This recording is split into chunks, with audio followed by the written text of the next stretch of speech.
Hi, welcome to My Mini Addiction. I make and paint miniatures and terrain for tabletop gaming, and this is a video I've been wanting to make for quite a while. I'm going to take you guys on a little tour of our collection. Now, currently, as of filming, we have 4,700 minis. Yes, 4,700 minis in our personal collection.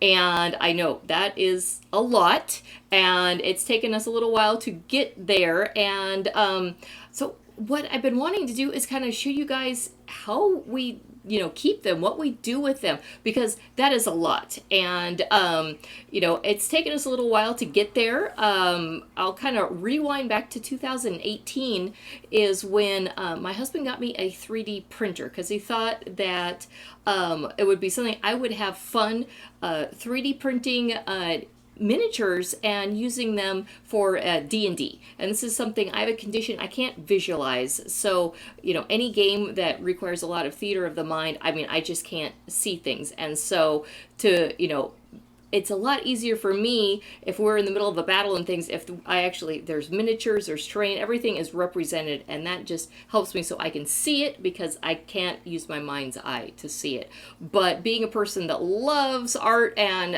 crafting, this was just like the perfect thing. So 2018 is when, I started 3D printing my own miniatures, and I got into painting store-bought ones, and it just that's where it really started growing. And it took a few years, and just started collecting, and then we started backing Kickstarters, and then we'd watched a video talking about a cheap way to get miniatures is to buy board games that have miniatures, and then take those miniatures and use them for D&D. And so we started buying board games that had a whole bunch of miniatures because we were going to use them in our games. And then we discovered that these board games are amazing, and so then we started collecting a bunch of board games. So when I talk about having 4,700 minis, these are minis that are for RPGs like Dungeons and Dragons, and then also board games. So I want to show you guys kind of what we do on how we organize. Though majority of those are the little 28 millimeter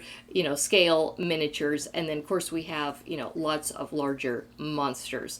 So this is probably going to end up being a multi-part video, only because I live in the country and I don't have high-speed internet, and a 10-minute video takes like 2 hours to upload. So that's where I'm going to kind of break it into smaller videos than trying to do one large one that is going to take all day to upload.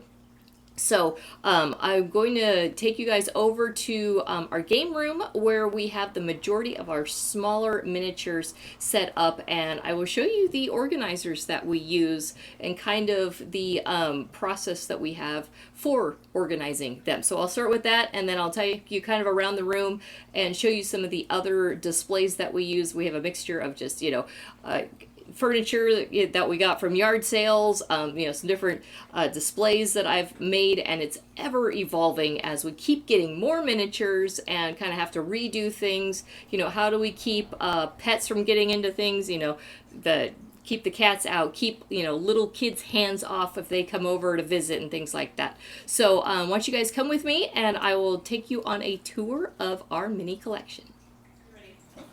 Hi guys, my name is Luke, and I'm with My Mini Addiction.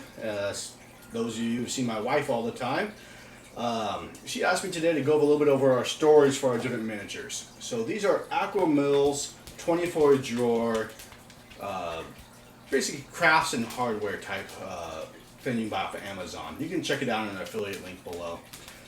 These are great. The only issue I have with them is I wish they were maybe an inch taller. If you look in, most of our small miniatures, no problem, go right in, fit a bunch of them. Some of our taller ones holding a sword, you gotta kind of lay them down the side.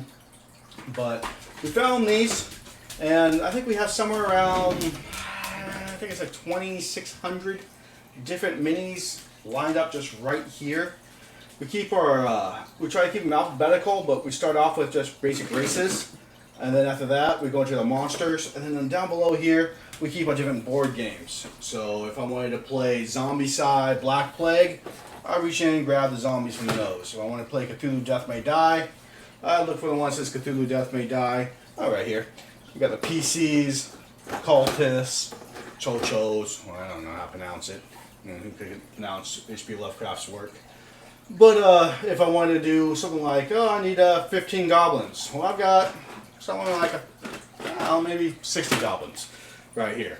So it's a great idea. Just stack them on the wall, find a good place, keeps the dust off of them, keeps them, nice and neat. Kids can't run in, cats can't play with them, pick it up and run off like they do on my wife's desk when she's didn't close it on accident. It happens. But if you like them, check our affiliate link down below, and hope it works for you too.